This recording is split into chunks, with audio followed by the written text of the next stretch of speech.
नंगी बाइट असी लुपा लाख अनि हब नत्रो आइगिना 16 crore डेबिट की वादु ताबदा ममानब सिंह अदु इकाइरदुना नोंथदुना लैखिरमी डेबिट सु मखोइगी मतौदुदा पैसिल्लमगा चटखिरमी मसिदगी डेबिट ना मफम अदुदगी थोरक्तुना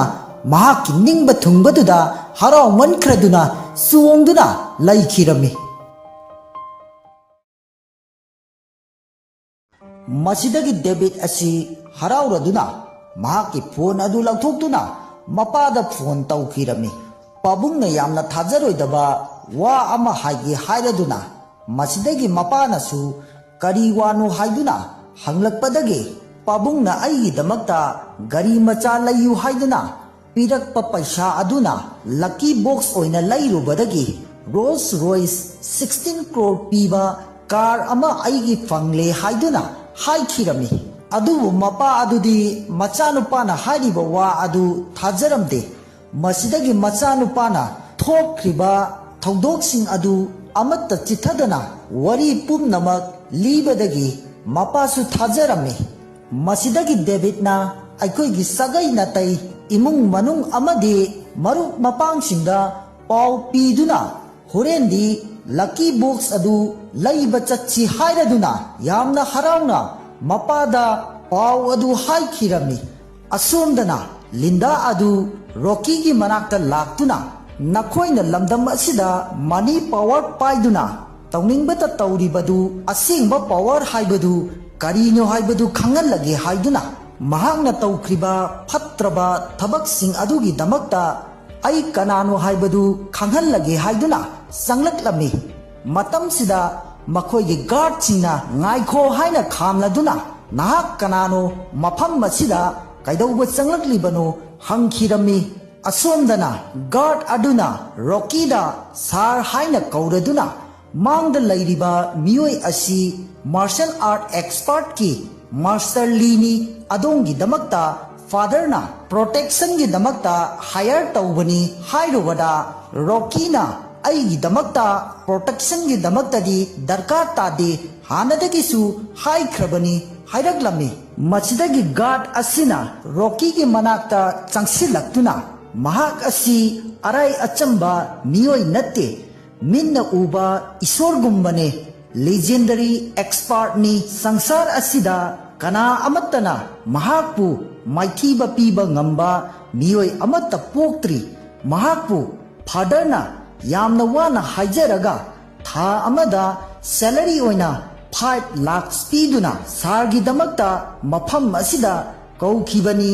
हाइरकपदा रॉकीना महाक असि तसेंगनमक्की ईश्वरगुम्लबा लेजेंडरी रा हाइदुना अमुक हंगलमी मसिदगी गार्ड अदुनसु मानी हाइरदुना महाकी इनर पावर असिसु अदुक्की मतिक पावरफुल ओइ महाना अखोइगा लोइनना लैबा तारगदी अखोइना तौनिंगबा थबक तौबदा कनानसु माइथीबा पीबा ngamloi हाइरकपदा रॉकी अदु हराउरदुना हगुलक्तुना मास्टर लीगी मनाक्ता उन्नबा चंगसिलक्लमी मसिदगी मास्टर दा रॉकीना अइना मास्टर बु खंगनुदबना नतबा वखल कया खल्लुरे मसिगदमक ngapiyu हाइदुना हाइजरकलमी मतमसिदा मास्टर गी मनाई अमना हाइरकलमी अखोइगी मास्टर दी अदुगुम्बा वहाई वता अथीबा मचा मसुदा थोइदोकना खंदे नखोइगी फादरना हाइबगी मतुंगिना नंगी दमक्ता था अमदि अखोइगी मास्टरना प्रोटेक्शन तौगनी हाइना खिबगी मतुंगिना अखोइगी मास्टरना वा काइना चलोय अदुना नहाक नुंगाइना पोथारगा लयु मास्टरना नंगी ननाक्ता लेंगदना लैरबदी कनानसु नंगबो नातु नाम सोक्पा ngamloi हाइरकपदा रॉकीना अमोक करीगुम्बा नोंमै पाइदुना लाग्लबदी कमदौवा हाइदुना हाइरकपदा वादु ताबदा मनायदु नोक्लदुना रॉकीदा हाइरकलम नोंमैदि सुमनदगी मीटर चामगी मनुंगदा यांगना थबक तौबा ngamjabagi wani adubo अखोइगी मास्टर दी मीटर चामा नते मीटर यांखैगी मनुंगदा मान हेना यांगना थबक तौबा ngamgani aduna मागी ममांगदि नोंमै असिदि करिसु नते फेल ओइगनि हाइरकलमी मसिदगी रॉकीना वादु ताबदा हाइरिसिनदि movie silamda aikoina ukiba fighter ge master adukumba oigadoribra haina anglaklami masidage manai asina amuk hairaklami ngasi phawba sangsara sida aikoi gi master bu maithiba piba ngamba kanasu thoktri aduga mana lairu ba maphamda kanana su mafam adubo khudum chanba amadi khut thingjelapa ngamloi karigumba magi mafamda kanagumba amana loisinaba tawroklabadi sibagi cherak natana lemna khak thade hairakpada Rocky na master da onsinduna adudi mi hatpasu ngamgadra haiduna hanglogada master adu mamit pangthoraktuna nupa macha nangna khallibabu aise killer oina urabra haiduna hairaklamni Rocky su master gi miyeng amadi wangang du tabada iduna handoraklamni masidagi master na mahakki manaida nupa macha asina pamlibasi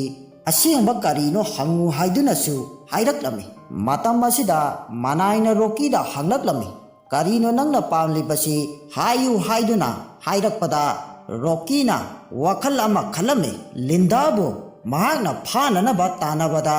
Ellen ge manakta changkhiduna Ellen na makhoi ge mathakta tawrakkiba sing adu pendraduna Ellen na mafam asida asumna sum lairabadi aikhoina tawriba thabak khudingmakta yetlani khalladuna mahakpu hananabagi damakta magi apambadu master da hairaklammi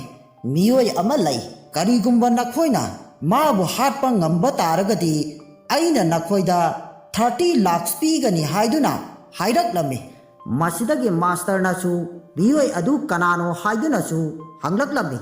Rocky nasu city asida lucky box yonduna Ellen kawba miyoi ama lai mahakna ai thabak thoram khudingmakta ayetpa pibada natana ai busu hananaba warning kayasu tawrakhrabani aduga aikoina tajakhibada powerful oiba sagai amasu mahakki niyongi wangmada tawrai haiduna family adugo mahakna tumna hatuna manghanki haibagi wari su tajai aduga city asidasu raj tawduna lairibani mahak asi aronba master ni legendary ni hainasu hairakpada master na Rocky gi wari du tabada oithoktabani wathi ni haiduna hairaklamni masidagi manai aduna Rocky da hairaklamni nakhoibu apangba siribani aduga sangsara sida aikoi gi master khaktani top fighter oiribasi aduga nangna hairiba Ellen adudi maming phawba tadri haina hairakpada Rocky adu wakhallama khalami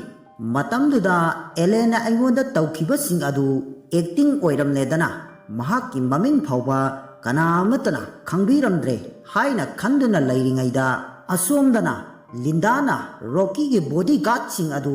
loina phudatlami matamsida Rocky na mapanda law khongbagi khonjen tarakpadagi mahakki garta mapanda kari tawbu yaunarabano yengnusu haiduna thakirami Rocky na kana oirabano haiduna chetha yengba matamda guard aduna thong adubu hangdoktuna yenglobada Lindana mapanda makhoige bodyguard sing adu phudattuna ta laiba adu ubada Rocky adu pakhatkiduna nahak kanano haiduna hanglaklami masidagi Lindana Rocky da onsillaktuna mahakki manak tamna changsillaktuna yamna thuna kawra boire hairaduna ai Lindani haina hairaklambi masidagi Rocky na Linda haiba hairaduna o nang oire aina ngarang nangbu koitam tanakhibado natro hairaduna mahakki bodyguard sing adu ta laiba adu ubadagi mahakna wakhal khalladuna asuk thuna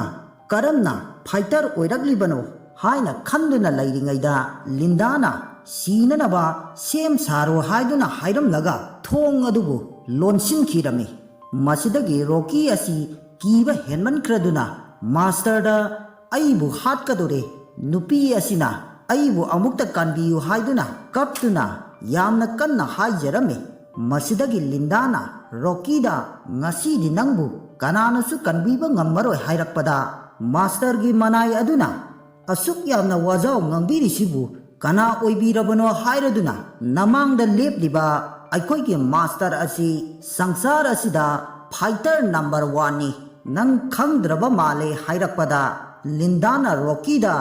नंगदी अहिंग अमदा bodyguard सिंग असी हानदगी arrange तौदुना लैरमलबा हाइरकपदा रॉकीना Amo नखोई गुंबी ओक्तबी नुपी अमना फावबा अहिंग अमदा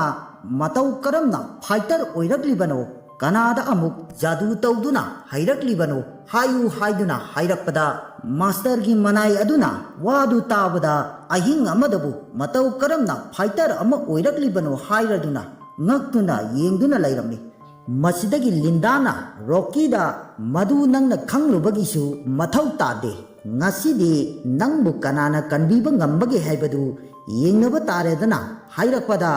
rocky adu kiba henman kibana masa adu thak thak niktuna lairami matam sida master na lindada hairaklami e nupi aina mabu thamagi mabu tekta kaidanaba protection gi damakta aina daita laurabani masida nangna chaitheng pige khalaklabadi afaba oiroi hairaduna thang adu satoraktuna nangi nafamda shakti kharadi lairamba yai adubu aigi level phawba yaunaba honabada matam kharadi changkhigani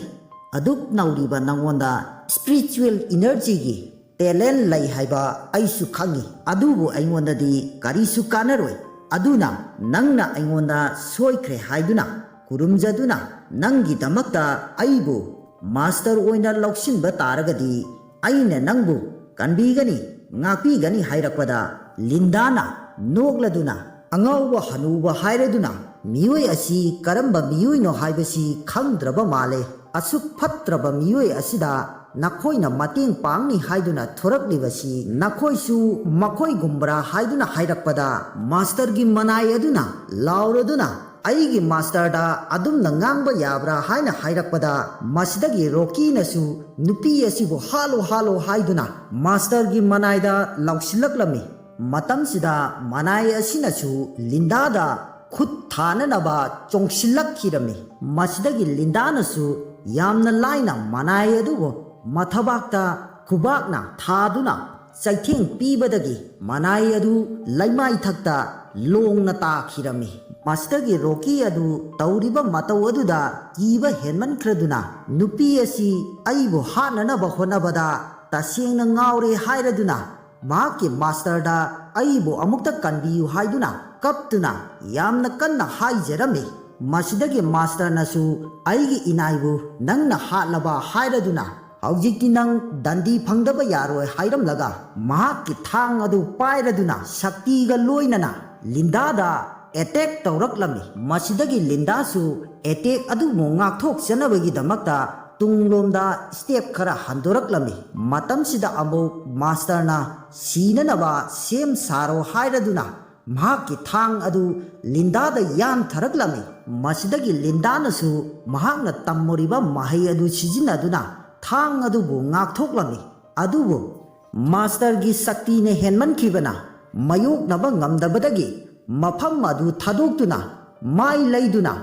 linda adu chenthoraklami asumna chenthoraktuna mana mafam saba jaga amada mahakna wakhal ama khalame aina mai thakpadagi hatu hatu tawkhibadagi basic knowledge phawba phajana khangdringaida power asi aina sijinarubadagi master ga aiga mayoknabada mayoknaba ngamkhidabani haina khalladuna ai haujik makhatana master elendagi phangakhiba ultimate divine power gi lairik adu phajana auraiduna khangdaba yadre haiduna mafam adu thadoktuna chatkirami asomdana david adu mahakki mapa amadi makhura bu puduna lucky box yoliba elen gi dukanda puduna laklami matam sida david ki mapana machanupana hairakibagi matungina aikhoi amuk hanna lucky box adu leiduna aikhoi gi lairaba asi koklagadabani hairaduna mapa macha yamna harauna wari sanaduna leirami matam sida david ki mapana manau nipada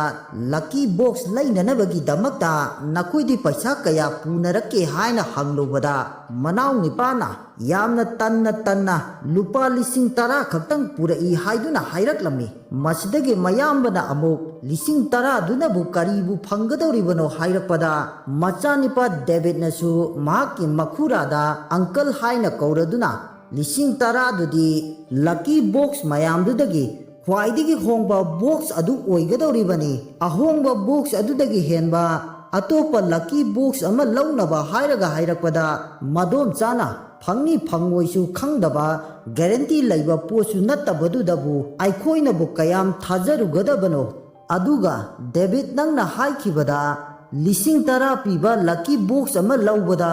rules ꯔꯣꯏꯒꯤ car ꯑꯃ ꯅꯪꯅ ꯐꯪꯈꯤ ꯍꯥꯏꯕꯗꯨꯅ ꯀꯗꯥꯏꯗ ꯂꯩꯈ꯭ꯔꯕꯅꯣ? ꯍꯧꯖꯤꯛ ꯐꯥꯎꯕ ꯑꯩꯈꯣꯏꯅ ꯎꯕ ꯐꯪꯗ꯭ꯔꯤ꯫ ꯃꯁꯤꯗꯁꯨ ꯅꯠꯇꯅ ꯍꯧꯖꯤꯛꯀꯤ ꯃꯇꯝꯗꯕꯨ ꯂꯛꯀꯤ ꯕꯣꯛꯁ ꯑꯃꯗꯒꯤ 16 ꯀ꯭ꯔꯣꯔ ꯄꯤꯕ ꯀꯥꯔ ꯑꯃꯕꯨ ꯀꯔꯝꯅ ꯐꯪꯒꯗꯧꯔꯤꯕꯅꯣ ꯍꯥꯏꯅ ꯍꯥꯏꯔꯛꯄꯗ ꯗꯦꯕꯤꯠꯅ ꯒꯥꯔꯤ ꯑꯗꯨꯗꯤ ꯌꯣꯟꯊꯣꯛꯈ꯭ꯔꯦ ꯍꯥꯏꯗꯨꯅ ꯍꯥꯏꯔꯛꯂꯝꯃꯤ꯫ ꯃꯁꯤꯗꯒꯤ ꯃꯄꯥꯅꯁꯨ ꯏꯆꯥꯅꯨꯄꯥꯅ ꯍꯥꯏꯔꯤꯕ ꯋꯥꯐꯝ ꯑꯁꯤ ꯑꯁꯦꯡꯕꯅꯤ ꯍꯥꯏꯔꯗꯨꯅ ꯑꯃꯨꯛ ꯍꯟꯅ ꯄ꯭ꯔꯦꯃꯤꯌꯝꯒꯤ ꯂꯛꯀꯤ ꯕꯣꯛꯁ ꯂꯧꯕ ꯉꯝꯅꯕ ꯍꯥꯏꯗꯨꯅ ꯀꯥꯔ ꯑꯗꯨ 15 ꯀ꯭ꯔꯣꯔꯗ ꯌꯣꯟꯊꯣꯛꯈ꯭ꯔꯦ ꯍꯥꯏꯗꯨꯅ ꯍꯥꯏꯔꯛꯂꯝꯃꯤ꯫ ꯑꯗꯨꯕꯨ ꯃꯈꯣꯏꯅ ꯍꯥꯏꯔꯤꯕ ꯋꯥꯐꯝ ꯑꯗꯨꯗꯤ ꯃꯈꯣꯏꯅ ꯊꯥꯖꯔꯝꯗꯦ꯫ ꯃꯁꯤꯗꯒꯤ ꯗꯦꯕꯤꯠꯀꯤ ꯃꯈꯨꯔꯥꯅ ꯑꯩꯈꯣꯏꯗꯤ ꯅꯈꯣꯏꯅ ꯀꯟꯅ ꯍꯥꯏꯕꯗꯨꯗ ꯅꯈꯣꯏꯅ ꯅꯨꯡꯉꯥꯏꯈꯤꯔꯣꯏ ꯈꯟꯗꯨꯅ ꯂꯥꯛꯄꯒꯤ ꯋꯥꯅꯤ, ꯑꯗꯨꯕꯨ ꯅꯈꯣꯏꯅ ꯍꯥꯏꯔꯤꯕ ꯂꯛꯀꯤ ꯕꯣꯛꯁ ꯑꯁꯤꯒꯤ ꯃꯇꯥꯡꯗꯗꯤ ꯑꯩꯈꯣꯏꯅ ꯁꯨꯛꯊꯥ ꯊꯥꯖꯗꯦ, ꯑꯗꯨꯒ ꯅꯪꯒꯤ ꯑꯥꯟꯇꯤꯅꯁꯨ ꯊꯥꯖꯔꯝꯒꯅꯤ ꯍꯥꯏꯕꯁꯤ ꯊꯥꯖꯗꯦ ꯍꯥꯏꯗꯨꯅ ꯍꯥꯏꯔꯛꯂꯝꯃꯤ꯫ ꯃꯁꯤꯗꯒꯤ ꯗꯦꯕꯤꯠꯅ ꯂꯥꯛꯑꯕ ꯀꯧꯔꯕꯅꯤꯅ ꯃꯥꯁꯇꯔ ꯑꯦꯂꯦꯟꯒꯤ ꯗꯨꯀꯥꯟ ꯐꯥꯎꯕꯗꯪꯗꯤ ꯆꯪꯂꯨꯔꯁꯤ ꯍꯥꯏꯔꯗꯨꯅ ꯃꯈꯣꯏ ꯄꯨꯟꯅ ꯗꯨꯀꯥꯟ ꯑꯗꯨꯗ ꯆꯪꯂꯛꯂꯝꯃꯤ꯫ ꯃꯈꯣꯏꯅ ꯆꯪꯂꯛꯄꯗ ꯃꯥꯁꯇꯔ ꯑꯦꯂꯦꯟꯗꯨ ꯂꯦꯞꯇꯨꯅ ꯂꯩꯔꯝꯃꯤ꯫ ꯃꯁꯤꯗꯒꯤ ꯗꯦꯕꯤꯠꯅ ꯑꯦꯂꯦꯟꯒꯤ ꯃꯅꯥꯛꯇ ꯆꯪꯁꯤꯜꯂꯛꯇꯨꯅ ꯕꯣꯁ ꯍꯥꯏꯅ ꯀꯧꯔꯗꯨꯅ ꯑꯩꯈꯣꯏ ꯑꯃꯨꯛ ꯂꯛꯀꯤ ꯕꯣꯛꯁ ꯂꯧꯕ ꯂꯥꯛꯆꯔꯤ ꯍꯥꯏꯗꯨꯅ ꯍꯥꯏꯔꯛꯂꯝꯃꯤ꯫ ꯃꯁꯤꯗꯒꯤ ꯑꯦꯂꯦꯟꯅ ꯂꯩꯊꯣꯔꯛꯄꯗ ꯗꯦꯕꯤꯠꯅ ꯑꯩꯒ ꯂꯦꯞꯃꯤꯟꯅꯔꯤꯕꯁꯤꯅ ꯑꯩꯒꯤ ꯄꯥꯕꯨꯡꯅꯦ, ꯑꯗꯨꯒ ꯃꯈꯣꯏ ꯑꯅꯤ ꯑꯁꯤꯅ ꯑꯩꯒꯤ ꯑꯥꯟꯇꯤ ꯑꯃꯗꯤ ꯑꯪꯀꯜꯅꯤ ꯍꯥꯏꯔꯗꯨꯅ ꯑꯩꯈꯣꯏ ꯑꯃꯨꯛꯀ ꯍꯟꯅ ꯂꯛꯀꯤ ꯕꯣꯛꯁ ꯂꯧꯕ ꯄꯥꯝꯃꯤ ꯍꯥꯏꯔꯛꯄꯗ ꯑꯦꯂꯦꯟꯅ ꯅꯈꯣꯏ ꯄꯨꯝꯅꯃꯛ ꯂꯧꯒꯗ꯭ꯔꯥ ꯍꯥꯏꯗꯨꯅ ꯍꯪꯂꯛꯂꯝꯃꯤ꯫ ꯗꯦꯕꯤꯠꯅꯁꯨ ꯂꯧꯒꯅꯤ ꯍꯥꯏꯔꯗꯨꯅ ꯑꯩꯒꯤ ꯄꯥꯕꯨꯡꯗꯤ ꯅꯣꯔꯃꯦꯜ ꯕꯣꯛꯁ ꯂꯧꯕ ꯄꯥꯝꯃꯤ ꯍꯥꯏ, ꯑꯗꯨꯒ ꯑꯩꯁꯨ ꯉꯔꯥꯡꯒꯤ ꯕꯣꯛꯁ ꯑꯗꯨꯗꯒꯤ ꯍꯦꯟꯕ ꯂꯛꯀꯤ ꯕꯣꯛꯁ ꯑꯃ ꯂꯧꯒꯅꯤ ꯍꯥꯏꯗꯨꯅ ꯍꯥꯏꯔꯛꯂꯝꯃꯤ꯫ ꯃꯁꯤꯗꯒꯤ ꯗꯦꯕꯤꯠꯅ ꯃꯍꯥꯛꯀꯤ ꯑꯟꯇꯤ ꯑꯃꯗꯤ ꯑꯪꯀꯜꯗ ꯅꯈꯣꯏꯗꯤ ꯂꯧꯈꯤꯔꯣꯏꯗ꯭ꯔꯥ ꯍꯥꯏꯅ ꯍꯥꯏꯔꯛꯄꯗ ꯃꯍꯥꯛꯀꯤ ꯑꯥꯟꯇꯤꯅ ꯅꯈꯣꯏ ꯍꯥꯟꯅ ꯂꯧꯔꯣ, ꯑꯗꯨꯒꯤ ꯃꯇꯨꯡꯗ ꯑꯩꯈꯣꯏ ꯑꯃꯨꯛ ꯂꯧꯕ ꯌꯥꯕ꯭ꯔꯥ ꯍꯥꯏꯕꯗꯨ ꯈꯟꯈꯤꯒꯦ ꯍꯥꯏꯗꯨꯅ ꯂꯩꯔꯝꯃꯤ꯫ ꯃꯁꯤꯗꯒꯤ ꯗꯦꯕꯤꯠꯅ ꯑꯦꯂꯦꯟꯗ ꯕꯣꯁ ꯍꯥꯏꯅ ꯀꯧꯔꯗꯨꯅ ꯑꯩꯈꯣꯏ ꯍꯧꯖꯤꯛ ꯂꯛꯀꯤ ꯕꯣꯛꯁ ꯑꯗꯨ ꯈꯟꯕ ꯍꯧꯔꯒꯦ ꯍꯥꯏꯔꯝꯂꯒ ꯗꯦꯕꯤꯠꯀꯤ ꯃꯄꯥ ꯃꯆꯥ ꯑꯗꯨ ꯃꯈꯣꯏꯒꯤ ꯑꯄꯥꯝꯕ ꯂꯛꯀꯤ ꯕꯣꯛꯁ ꯑꯗꯨ ꯈꯟꯕ ꯍꯧꯔꯛꯂꯝꯃꯤ꯫ ꯑꯁꯨꯝꯅ ꯈꯟꯗꯨꯅ ꯂꯩꯔꯤꯉꯩ ꯃꯇꯝꯗ ꯗꯦꯕꯤꯠꯀꯤ ꯑꯥꯟꯇꯤ ꯑꯃꯗꯤ ꯑꯪꯀꯜ ꯑꯗꯨ ꯃꯈꯣꯏ ꯑꯅꯤ ꯂꯣꯟꯅ ꯇꯨꯃꯤꯟꯅ ꯋꯥꯔꯤ ꯁꯥꯅꯔꯛꯂꯝꯃꯤ꯫ ꯃꯁꯤꯗ ꯂꯩꯔꯤꯕ ꯂꯛꯀꯤ ꯕꯣꯛꯁ ꯌꯣꯜꯂꯤꯕ ꯃꯤꯑꯣꯏ ꯑꯁꯤ ꯁꯣꯏꯗꯅꯃꯛꯀꯤ ꯐ꯭ꯔꯣꯗꯀꯤ ꯃꯤꯑꯣꯏ ꯑꯣꯏꯔꯝꯒꯅꯤ ꯍꯥꯏꯗꯨꯅ ꯃꯈꯣꯏ ꯑꯅꯤ ꯃꯨꯔꯨꯝ ꯁꯣꯟꯅꯗꯨꯅ ꯋꯥꯔꯤ ꯁꯥꯅꯗꯨꯅ ꯂꯩꯔꯝꯃꯤ꯫ ꯑꯁꯣꯝꯗꯅ ꯗꯦꯕꯤꯠ ꯑꯃꯗꯤ ꯃꯍꯥꯛꯀꯤ ꯃꯄꯥꯒ ꯂꯛꯀꯤ ꯕꯣꯛꯁ ꯑꯗꯨ ꯌꯥꯝꯅ ꯀꯟꯅ ꯈꯟꯗꯨꯅ ꯂꯩꯔꯝꯃꯤ꯫ ꯃꯇꯝꯁꯤꯗ ꯗꯦꯕꯤꯠꯅ ꯋꯥꯈꯜ ꯑꯃ ꯈꯜꯂꯝꯃꯤ, ꯑꯩꯅ ꯃꯃꯥꯡꯗ ꯐꯪꯈꯤꯕ ꯂꯛꯀꯤ ꯕꯣꯛꯁ ꯑꯗꯨꯗꯒꯤ 16 ꯀ꯭ꯔꯣꯔ ꯄꯤꯕ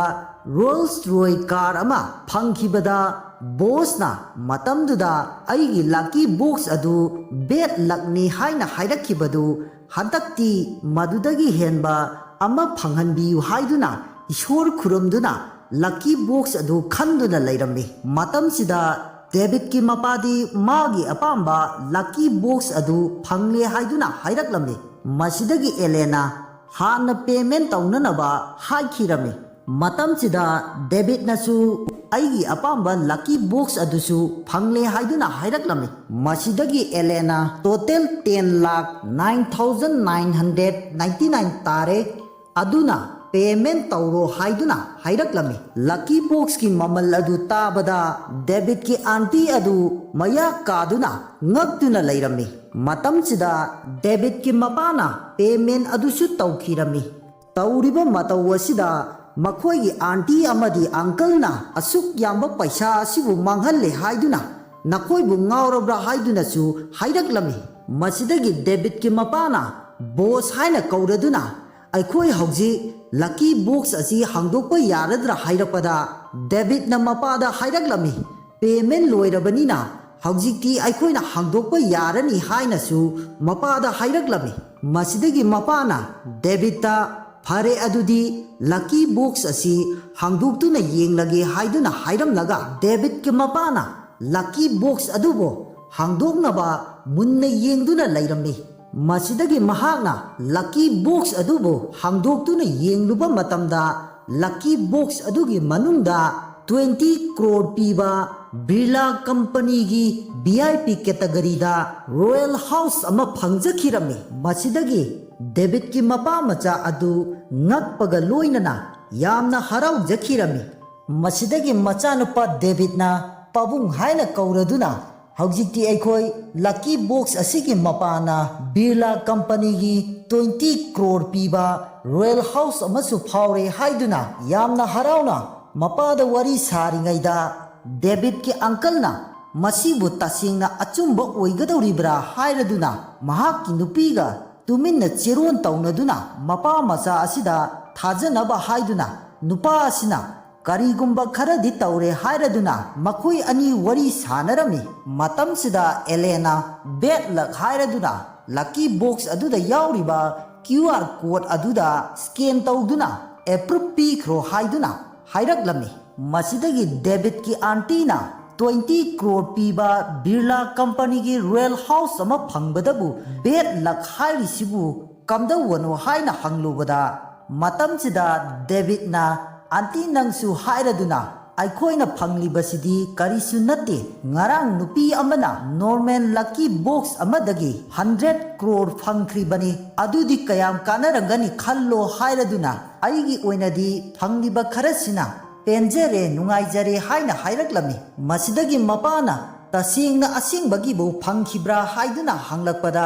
मचानिपा डेबिट नसु तसिंगना फंगखि हाइरदुना हांगबु हांगलुरबदी करिगुम्बा अमदी अदुम फंगले हाइदुनसु हाइरकलमी मसिदगी मपाना फरे अदुदी अथुबदा QR कोड असिदा स्कैन तौदुना एप्रूव पीख्रसी हाइदुना हाइरकपदा मचानिपा डेबिट ना ngaikho hairaduna aigisu 10 lakh piba lucky box ama lairi masi hana amukta hangduna yengkisi haiduna hairaklami masidagi mahakki auntie na su aikhoisu yengningi hairaduna kharathuna hangu haiduna hairakpada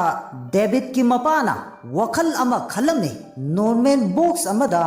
20 crore piba royal house ama phanglabani na 10 lakh piba box asidadi करीबु यौरंगदबनो हाइना खंदुना लैरमनी मतमसिदा मचानिपा डेबिटना lucky box अदुबो हांगदोरकपा हौरकपदा मास्टर एलेना बॉक्स अदु हांगदोकपा लेपखो हाइदुना हाइरकलमनी मसिदगी डेबिटना एलेंदा बॉस हाइना कौरदुना करी तौबो यौरगे हाइना हंगलुबदा मास्टर एलेना तुमिन लयु हाइरदुना मपांदा मुन्ना येंगदुना लैखिरमनी मखा ताबदी मथंगी एपिसोड अमुक मियेंग तामिनसी ngasiगी ओइनादी मतांग असिदा लोइसिनजगे लोइनना चैनल असिबु सब्सक्राइब तौदबा यावरगदी सब्सक्राइब तौसिनबिरमो चैनल असिबु सपोर्ट तौबीबु ओइना मसिना मरम ओइरगा मखा ताना वीडियो सेंबा मतमदा आइंगोंदसु थौना अमा ओइननबगी दमकता करीगुम्बा ड्रामा असिदा वही वतादा असोइबा अहेनबा अवाटपा यावरगसु अपंगबनी खंदुना ngakpinaba haidunasु अमुक हन्ना इकोकनोना खुरुमदुना हाइजरी मसी हाइरगा मयामदगी काइननबा अमुक हन्ना खुरुमजरी।